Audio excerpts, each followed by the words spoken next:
Hey, what's up, everybody? Marcos Villegas for Fight Up TV in Los Angeles, being joined with this man right next to me, Vergil Ortiz, who just got another fight on the books August 10th in Las Vegas, taking on Sergey Boacek for an interim title. Vergil, man, good to see you. It's a good fight, man. Style-wise, I really like this fight. He won a interim title against Mendoza. How do you think your guys' styles are going to match or mesh in this fight coming up?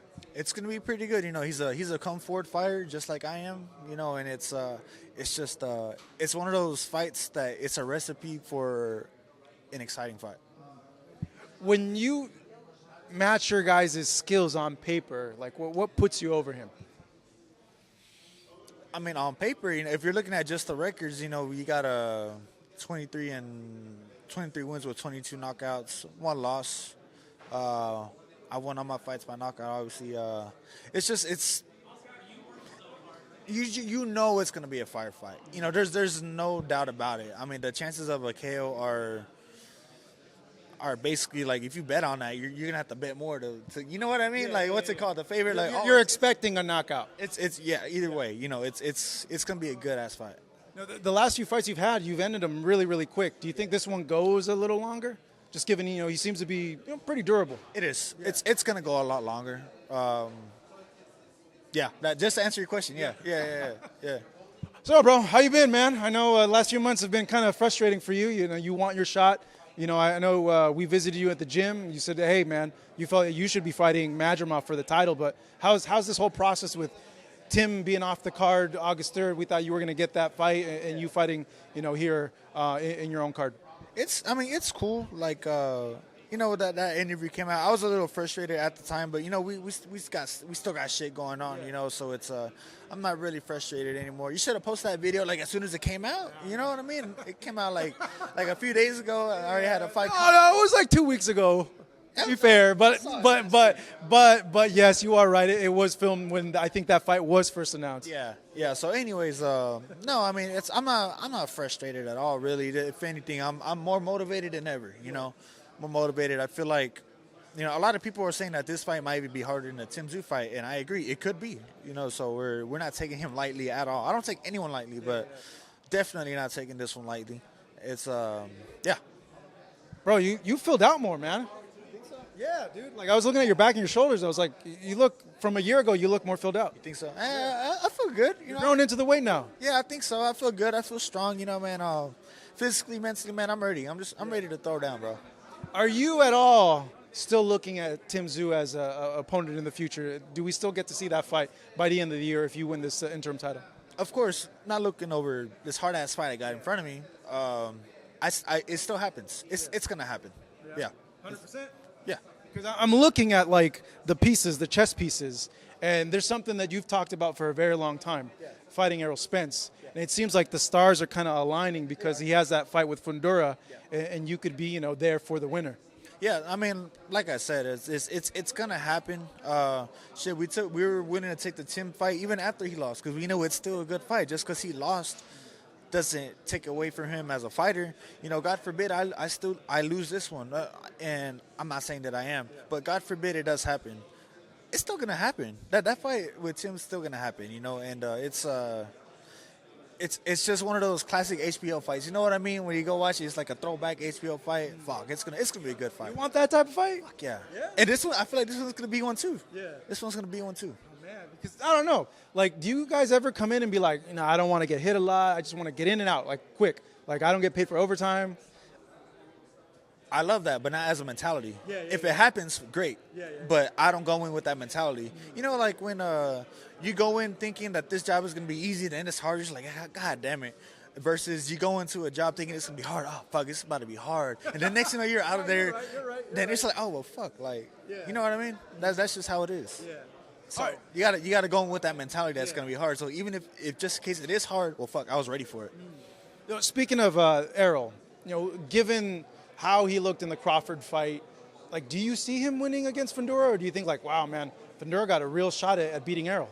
It's there's a lot of variables that go into play, man. I mean, he's at a new division now. I don't know if we don't know what the cause was for 147. Was he weight drained? Was it still the car crash?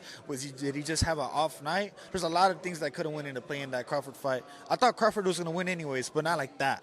You know what I mean? Anyways, so this is just one of those fights that we're just going to have to wait and see because, man, we don't know what to think anymore, I guess, you know. 2 fights now.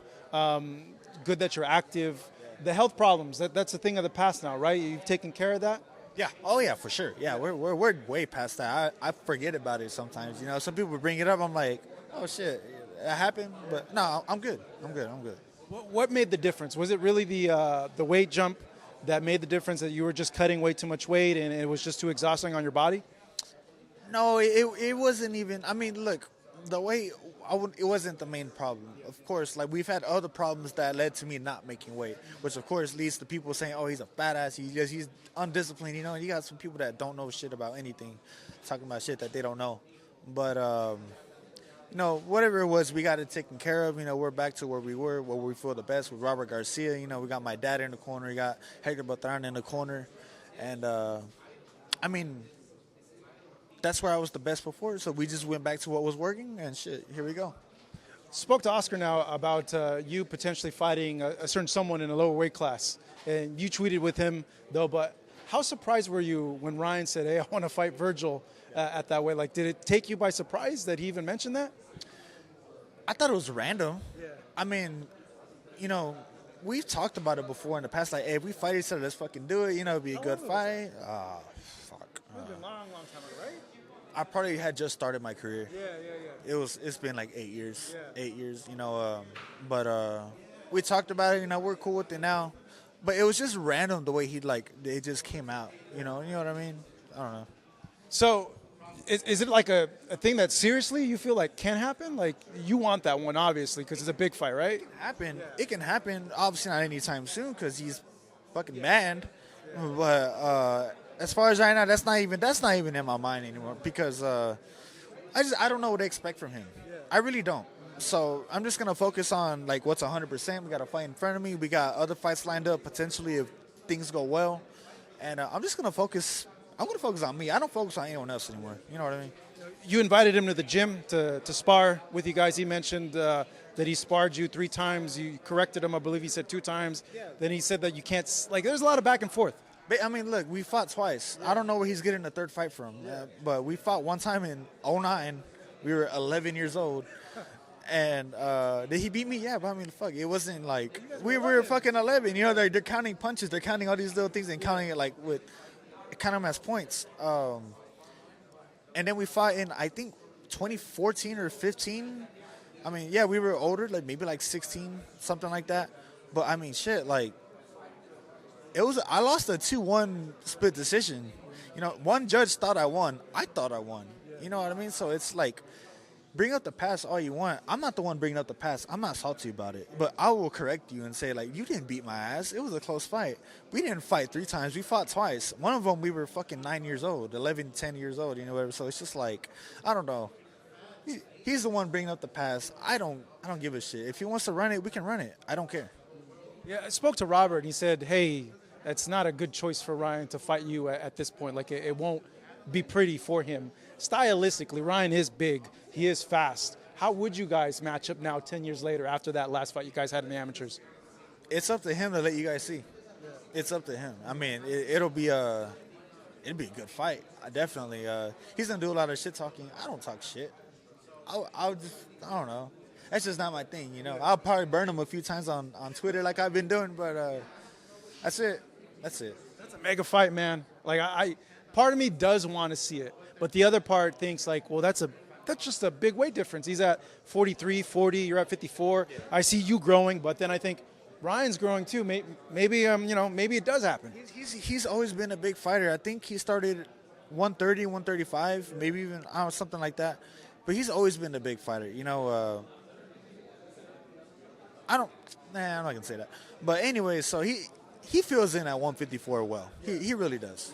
Yeah. So it wouldn't be a thing like, oh, this is too much of a weight jump. You think like he has the structure to fill out. So. Shit, he hasn't made 140. 40, pretty close, 43. That's not fucking 140. That's not 140. You know what I mean? He's at 140. You're right. Counter. Okay, welterweight was what? That's one division Off. That's one weight off, so it's not that big of a deal. No, you're right. You're right. Now, well, then you got people. Oh, well, he just came up from weight, and that's why he won. No, the fuck. So you're alluding. You don't want any excuses when it, I already hear the excuses. Oh, so you think they're going to bring that up? Yeah, they will. They will. Yeah. I don't know who will, but people will. Okay, so let's see if fans are going to come back to this interview when you're saying it here. Yeah, for sure. Okay. But hey, Vergil, man, as always, man, good chatting with you. Appreciate the time. Yep. Any one last message you want to send out there to the fans about this fight coming up, about what they expect from you and what you're going to show them? Yeah, man. So this is going to be a fucking badass fight. August 10th. I'm over here cheating, like, looking at the fucking poster over there at the Michelob Ultra Arena in Vegas. It's going to be a good fight, so don't miss it. All right, that's Vergil Ortiz, Marcos Villegas here in Los Angeles for Fight Up TV.